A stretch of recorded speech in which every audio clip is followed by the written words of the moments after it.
የመጀመሪያ አንዴ ሲያስወርድ ብዙ ጊዜ እንደ ችግር አናየው እንደውም ጥሩ ነው እንላለን ሲያድግ የሆነ ነገር ይኖረው ይችላል መውረዱ ኦኬ ሲደጋገም ካንነት ምንድነው አመት ሞከረህ ነው 35 ያልፍ ግን 6 ወር ከሞከርክ ይበቃል ወደ ህክምና መሄድ ያስፈልጋል እና ያለውን ችግር ሙሉ ማወቅ ያስፈልጋል ግን ተስፋ የሚያስቆርጠው እድሜ አሁን 35 እና ከዛ አመት በላይ መሆን ለመውለድ ተስፋ የሚያስቆርጥ እድሜ ነው ለሴቶች አንዳንዴ ላይክ በጣም ዘያንገስት አሁን በጣም ወጣት 22 አመት ያው ያረጠች አጋጥሞኛ ቃል ማለት ምንም እንቆላል የጨረሰች በ22 ባለ ትዳር ከሆኑ ያስቀመጥከው ጽንስ ከሆነ ምናልባት በህይወት የሌለው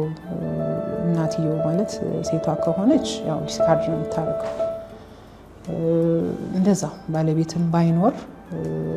የተቀመጠ የጋራ ጽንስ ካላቸው መጠቀም አይችሉም አሁን ሌላ ትዳር ይዛ ያንን ልጠቀም ብትል ያው ከ35 በኋላ ይሄ ኦቲስቲክ ወይ ዳውን ሲንድሮም እንላቸው ያፈጣጠር ችግሮች ይጨምራሉ ከቤዝ ላይ ነው ትንሽ ጨመር ይላል